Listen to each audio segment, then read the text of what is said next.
Shalom, selamat pagi untuk semua saudara semanku dimanapun berada. Hari ini bacaan kita dari kitab Kisah Rasul pasalnya yang kedua, ayat 1 sampai ayat yang keempat. Dan saya berharap kebenaran yang kita akan mendengar selalu menjadi berkat rohani dalam kehidupan kita. Dan bahkan setiap kebenaran yang kita mendengar atau kita baca dari Alkitab, kita harus yakin bahwa selalu memberi pertumbuhan iman yang baik di dalam kehidupan kita.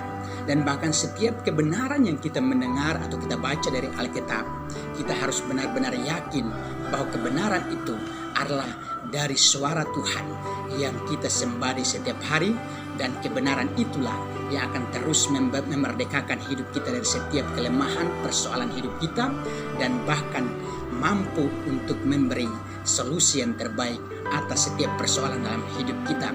Bersama dengan saya, Melianto Nama STH, hari ini kita akan bahas soal dari kitab Kisah Rasul pasal 2 ayat 1 sampai ayat yang keempat. Pentakosta. Ketika tiba hari Pentakosta, semua orang percaya berkumpul di satu tempat. Tiba-tiba turunlah dari langit suatu bunyi seperti tiupan angin keras yang memenuhi seluruh rumah di mana mereka duduk. Dan tampaklah kepada mereka lidah-lidah seperti nyala api yang bertebaran dan hinggap pada mereka masing-masing. Maka penuhlah mereka dengan Roh Kudus.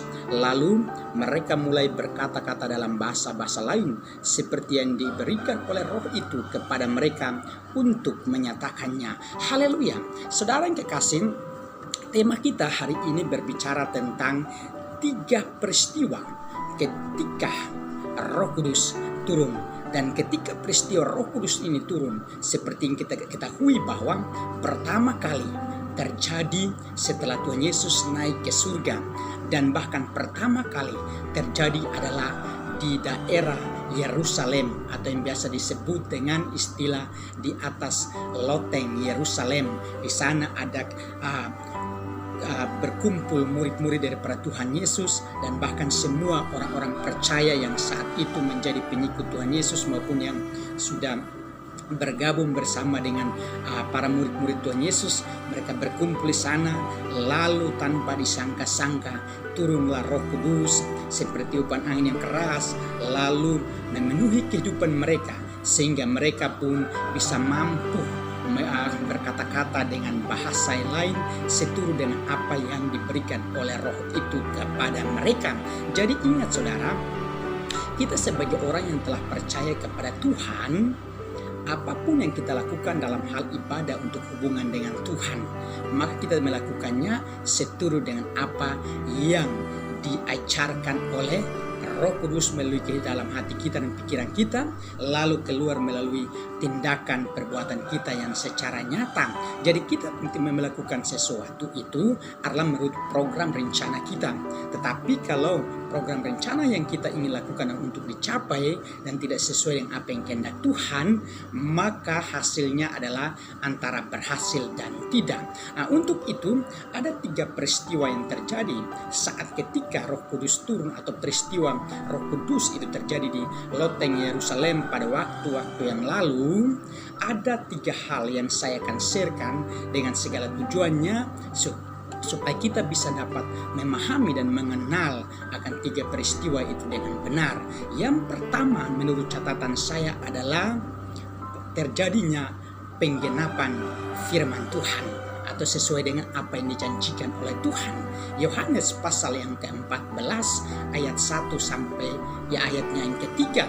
Di sana Tuhan Yesus berkata sebelum ia ditangkap, bahkan sebelum ia mati dan bangkit pada hari yang ketiga dari antara orang mati, dan bahkan sebelum Yesus naik ke surga, Tuhan Yesus sudah berkata kepada murid-muridnya bahwa, ataupun kepada semua orang percaya di zaman sekarang, bahwa jangan gelisah hatimu.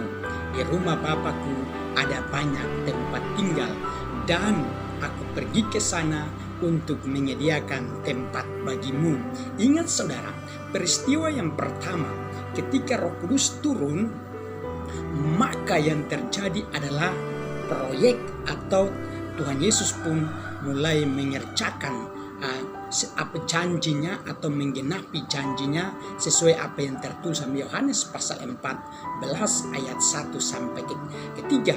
Jadi kita harus bisa merenungkan hari ini, kita harus menyadari bahwa saat Roh Kudus turun atau peristiwa Roh Kudus turun di Yerusalem, maka pada bersamaan pada hari itu atau saat itu atau waktu itu, Tuhan juga mulai mengerjakan proyeknya di surga, itu menyediakan tempat bagi banyak orang yang akan percaya kepada Dia.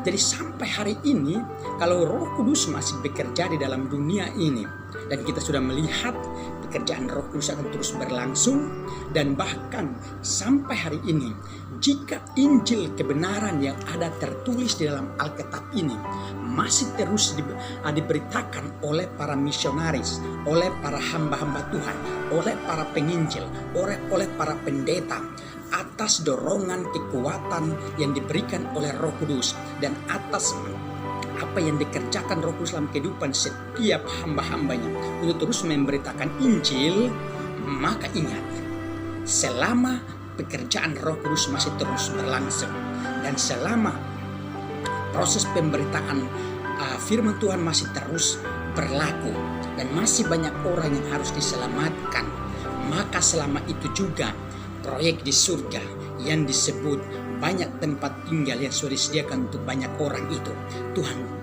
Tuhan juga masih terus mengerjakannya sampai hari ini. Dan ketika proyek di surga berhenti, maka tandanya yang kita akan ketahui adalah pekerjaan Roh Kudus akan berhenti juga di bumi dan pemberitaan Injil juga akan berhenti. Tapi ingat, Alkitab berkata bahwa waktu dan saatnya tidak ada seorang pun di dunia yang tahu kapan akan berakhir pekerjaan Roh Kudus di dunia dan pemberitaan Injil itu, dan bahkan kapan akan berakhirnya pekerjaan penyediaan tempat bagi banyak orang di surga akan berakhir. Tetapi yang kita bisa tahu saat ini adalah kita harus terus berdoa, berkomunikasi, berbicara dengan Tuhan untuk terus membangun hubungan kita yang lebih dekat sama Tuhan. Kalau soal masalah kapan berhentinya pekerjaan Tuhan atau Roh Kudus atau pemberitaan Injil atau proyek di surga sudah selesai atau belum, semua itu adalah urusannya Tuhan. Yang penting tugas kita sekarang adalah bisa melakukan apa yang bisa kita lakukan seturut dengan apa yang kita miliki dalam kehidupan kita dan seturut dengan kemampuan yang Tuhan karuniakan dan Tuhan anugerahkan di dalam hidup kita. Haleluya. Untuk itu saudara yang kekasih, hari ini kita bisa merenungkan bahwa ketika Roh Kudus turun, maka proyek di surga sudah berjalan atau mulai dibangun untuk persiapan bagi kedatangan orang-orang percaya di suatu kelak, supaya ada satu persekutuan bersama dengan Tuhan untuk selamanya. Haleluya. Itu hal yang pertama. Hal yang kedua yang terjadi saat adanya peristiwa pencurahan Roh Kudus di Yerusalem adalah adanya lahir karunia demi karunia. Di dalam Kisah Para Rasul pasal 2 ayat yang ke-1 sampai ayatnya yang ke-4. Jadi ketika kita berbicara tentang yang namanya peristiwa pencurahan Roh Kudus, maka kita dapat bisa menafsirkan atau kita dapat bisa memahami bahwa peristiwa atau kejadian pencurahan Roh Kudus sama dengan hari lahirnya karunia demi karunia. Jadi ketika Roh Kudus penuhi orang-orang percaya pada waktu yang lalu di Yerusalem, maka yang terjadilah mereka dipenuhi dengan karunia demi karunia. Dan salah satu karunia yang paling terpopuler yang waktu itu mereka alami secara langsung adalah karunia bahasa roh. Jadi ingat, bahasa roh bukanlah sebuah bahasa yang diciptakan oleh manusia, tetapi kita harus memahami bahwa bahasa roh adalah sebuah karunia. Jadi kalau orang bisa memahami bahasa karunia, bahasa roh, atau orang memiliki yang namanya kemampuan di hal bahasa roh, berarti itu artinya adalah sebuah karunia, dan karunia ini tidak bisa diajarkan kepada orang lain supaya orang lain bisa belajar lalu memang menggunakan di dalam kehidupannya, tidak. Tetapi bahasa ini hanya bisa diberikan oleh Roh Kudus, dan Roh Kudus yang bisa menaruh setiap perkataan dalam hati dan pikiran seseorang untuk bisa memfungsikan karunia ini. Tetapi ingat, di ayat-ayat yang lain menyatakan bahwa ketika orang memfungsikan karunia bahasa roh atau memiliki kemampuan bahasa roh lalu untuk menjalaninya dalam kehidupan, Alkitab juga berkata bahwa harus ada orang yang bisa menafsirkan. Tetapi kalau orang tidak bisa menafsirkan, maka pada dasarnya orang lain akan menjadi bingung, orang lain akan menjadi heran, dan orang lain akan berkata-kata, bahkan orang lain bisa terganggu. Orang lain akan mulai berkata-kata, kenapa orang ini berbicara tapi kita tidak mengerti? Kenapa orang ini berkata-kata sepanjang lebar tapi kita tidak pernah memahami, dan apa maksudnya ia berkata-kata itu? Tetapi ingat saudara, ketika kita memfungsikan karunia bahasa roh, maka usahakanlah supaya ada yang bisa menafsirkan. Tujuannya supaya orang di sekitar kita yang mendengar bisa memahami. Sama halnya seperti orang-orang percaya yang pertama kali mengalami hari pencurahan Roh Kudus di lautan Yerusalem. Mereka berkata-kata dengan bahasa-bahasa lain, dan bahasa-bahasa yang dimiliki oleh orang di sekitar mereka, dan bahkan apa yang dikatakan oleh rasul-rasul pada waktu hal bahasa roh, justru orang-orang di sekitar mereka memahami, bahkan mereka mengerti kenapa mereka bisa berkata-kata dengan bahasa kita di setiap hari yang kita gunakan. Itulah yang kita harus pahami dan kita renungkan, sehingga tidak melaksanakan atau menggunakan bahasa roh secara sembrono. Nah, saudara kekasih, ingat juga bahwa bahasa roh berbicara soal hubungan seseorang dengan Tuhan. Jadi bahasa ini hanya bisa digunakan untuk hubungan pribadi seseorang dengan Tuhan, artinya secara pribadi, atau dengan kata lain secara privat, tidak untuk selamanya untuk menjadi banyak orang. Tetapi ingat, kalau kita menggunakan di banyak orang, berarti usahakanlah supaya orang lain bisa menafsirkannya. Haleluya. Jadi saudara kasih, ketika Roh Kudus turun, maka terjadinya lahir karunia demi karunia. Karunia bahasa roh, ada karunia penglihatan, ada karunia nubuat, ada karunia pengetahuan, ada karunia marifat, ada karunia untuk melakukan mujizat-mujizat, dan lain sebagainya.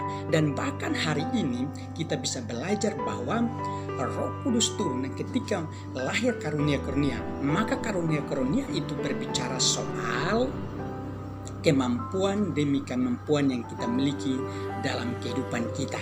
Segala potensi-potensi hidup yang Tuhan karuniakan di dalam kehidupan kita. Jadi kemampuan yang kita miliki atau yang disebut karunia demi karunia itu sangat bermanfaat, sangat memberi keuntungan, sangat menjanjikan kehidupan kita, bahkan sangat menolong kehidupan kita sebagai orang percaya, sama seperti orang-orang percaya yaitu maupun murid-murid pada rasul-rasul daripada Tuhan Yesus ketika menerima karunia Roh Kudus itu.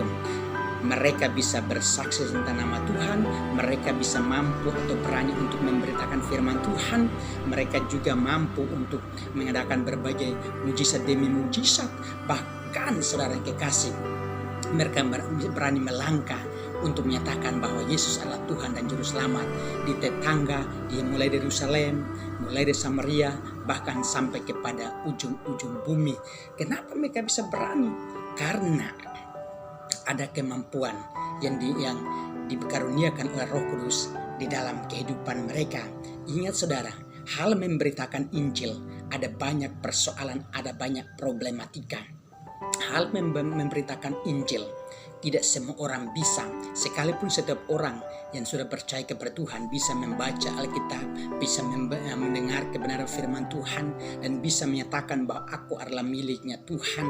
Tetapi hal memberitakan Injil tidak semudah kita membalikan telapak tangan ini saudara, supaya kita katakan bahwa saya bisa. Tidak, kalau tanpa ada Roh Kudus atau kemampuan daripada Tuhan, yaitu Roh Kudus itu dalam hidupmu, dan tanpa disertai dengan karunia karunia-karunia yang ini disebut kemampuan daripada Tuhan itu, engkau tidak akan bisa berkata-kata soal kebenaran Alkitab ini kepada orang lain. Saya sering pernah mengalami, saudara kekasih, ketika untuk bersaksi atau memberitakan Injil kebenaran mengenai Tuhan kepada orang lain, terkadang saya merasa seperti tidak mampu. Terkadang saya merasa, aduh, sangat lemah sekali, takut. Bahkan takutnya apa? Nanti orang bisa tersinggung, ada terjadi persoalan dan lain sebagainya. Tetapi saudara kekasih, ketika kita berjalan memberitakan Injil dan dengan mengandalkan kekuatan Tuhan Roh Kudus dalam hidup kita, maka segala persoalan pemberitaan Injil yang menjadi tantangan kita akan bisa lewati. Memberitakan Injil, ada banyak persoalan, baik untuk kita harus hadapi banyak orang yang belum bertobat, kita menghadapi orang yang jahat, kita menghadapi orang-orang yang benar-benar tidak ingin untuk mendengar soal Injil itu, kita menghadapi namanya penolakan, olokan, ejekan dan lain sebagainya. Tetapi semua persoalan itu kita benar-benar menyerahkannya kepada Tuhan, dan Tuhan yang turut bekerja, maka hasilnya adalah mendatangkan hal-hal yang baik di dalam kehidupan kita. Dan ingat, sekalipun ada tantangan dalam memberitakan Injil, tetapi Injil itu akan terus disebarkan dan akan terus diperluas, bahkan terus akan didengar oleh berbagai suku, bangsa, dan agama di seluruh dunia. Dan ingat, sampai hari ini kebenaran itu masih terus diberitakan. Itu artinya bahwa Tuhan masih terus bekerja untuk mendatangkan banyak orang bagi tempat yang Dia sudah sediakan. Haleluya. Untuk itu saudara kasih, fungsikanlah karunia yang Tuhan sudah berikan padamu untuk bisa dapat memenangkan banyak orang bagi kerajaan sorga. Itu hal yang kedua, saudara kekasih. Hal yang ketiga adalah ketika terjadinya peristiwa pencurahan Roh Kudus, maka yang terjadi adalah adanya banyak mujizat-mujizat yang terjadi di dalam pasal yang kedua, ayatnya yang ke-43. Saya akan bacakan supaya bisa dapat menjadi berkat bagi kita sekalian. Maka ketakutanlah mereka semua, sedang rasul-rasul itu menyerahkan banyak mujizat dan tanda. Ketika Roh Kudus turun memenuhi kehidupan rasul-rasul, maka yang mereka berani melakukan adalah, bahkan yang terjadi dalam melalui kehidupan mereka adalah mujizat-mujizat dan tanda-tanda yang heran yang mereka sendiri tidak pernah mengalami, yang mereka sendiri tidak pernah apa-apa melakukan di dalam kehidupan mereka. Bahkan mereka juga benar-benar tidak pernah merasakan betapa hebatnya Tuhan melalui kehidupan mereka. Dan kita menjadi hamba Tuhan, saudara, kita adalah alatnya Tuhan, sarana atau kaki tangannya daripada Tuhan, supaya Tuhan menyalurkan kuasanya melalui kehidupan kita dan bisa dapat terjadi mujizat atau tanda-tanda yang sangat mengherankan di dalam kehidupan kita. Nah, tanda-tanda atau mujizat-mujizat ini akan mulai terus terjadi sampai hari ini. Dan hari ini kita terus melihat lawatan Tuhan, dan banyak orang yang sakit disembuhkan, banyak orang yang punya masalah diselesaikan, bahkan ada begitu banyak problematika orang dalam kehidupan keluarganya. Banyak tanda-tanda yang sangat ajaib daripada Tuhan sudah terjadi, yaitu damai sejahtera tercipta dalam kehidupan keluarga, rumah tangga sedang berhancur berantakan. Dan bahkan ingat saudara, mujizat demi mujizat yang terus terjadi. Alkitab berkata bahwa ujilah segala sesuatu dan peganglah yang baik. Tetapi ingat juga saudara, kita menjadi orang percaya. Ketika kita dipakai Tuhan, maka itu artinya Tuhan percaya sama kita. Dan bukan karena kelebihan kita, bukan karena kehebatan kita, bukan karena kebolehan kita. Tetapi jika hal itu dalam kehidupan kita, kita tetap menjadi orang yang rendah hati. Sebab kita menjadi orang yang rendah hati, maka Tuhan melihat baik dan Tuhan akan terus meninggikan kita. Tuhan terus akan percaya sama kita. Tuhan terus akan memakai kita di dalam hal untuk terus melakukan hal-hal perkara yang besar bersama dengan Dia. Jadi saudara kekasih, ketika kita dipakai Tuhan untuk melakukan sebuah mujizat tanda heran, kita harus menjadi orang yang rendah hati, selalu bersyukur senantiasa sama Tuhan, dan tetap tekun dan setia berdoa sama Tuhan. Kenapa? Sebab banyak godaan, pencobaan yang sering akan terus menghantui kehidupan kita, sehingga yang kita waspadai adalah jangan sampai kita menonjolkan kepribadian kita, sehingga kita berkata di hati kita atau di pikiran kita, atau kita berkata kepada orang lain bahwa saya bisa melakukan mujizat atau tanda-tanda yang heran. Padahal ingat, itu adalah pekerjaan Tuhan yang Tuhan percayakan kepada kita untuk melakukan. Jadi ingat juga saudara kekasih bahwa pekerjaan Roh Kudus dalam hal melakukan mujizat dan tanda-tanda yang sangat ajaib daripada Tuhan pada hakikatnya selalu bersifat disiplin, tidak bekerja secara sembrono. Jadi kita menjadi orang yang percaya tugas kita adalah kita bisa berdoa, kita bisa melaksanakan apa yang kita bisa lakukan, tetapi yang berkehendak untuk terjadinya mujizat atau tidak, atau tanda-tanda yang heran atau tidak, itu adalah hak miliknya Tuhan. Kita hanya bisa mendoakan, melaksanakan yang kita bisa laksanakan saja. Contohnya, ketika kita ingin mendoakan orang sakit, supaya orang sakit itu bisa sembuh, kita boleh beriman, berharap kepada Tuhan. Tetapi yang bisa melakukanlah haknya Tuhan. Jadi kalau tidak terjadi, kita bersyukur. Dan bahkan tidak terjadi, kita berdoa sama Tuhan. Sebab Tuhan adalah Tuhan yang unik, Tuhan yang baik, dan Tuhan sudah mengatur segala sesuatu dengan tertib.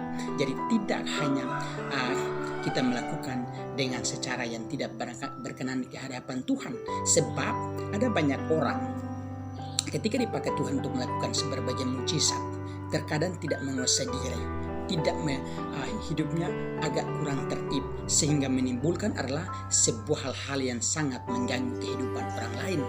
Tetapi kita sebagai orang benar, yang benar kita menjadi hamba Tuhan, yang benar-benar kita percaya sama Tuhan, kita harus berpegang teguh kepada kebenaran firman Tuhan, bahwa dalam segala perkara Tuhan turut bekerja. Dan karena Tuhan turut bekerja untuk mendatangkan hal yang baik dalam hidup kita, kita harus tahu dan kita harus memahami bahwa pekerjaan-pekerjaan Tuhan selalu berlangsung dengan tertib dan sopan.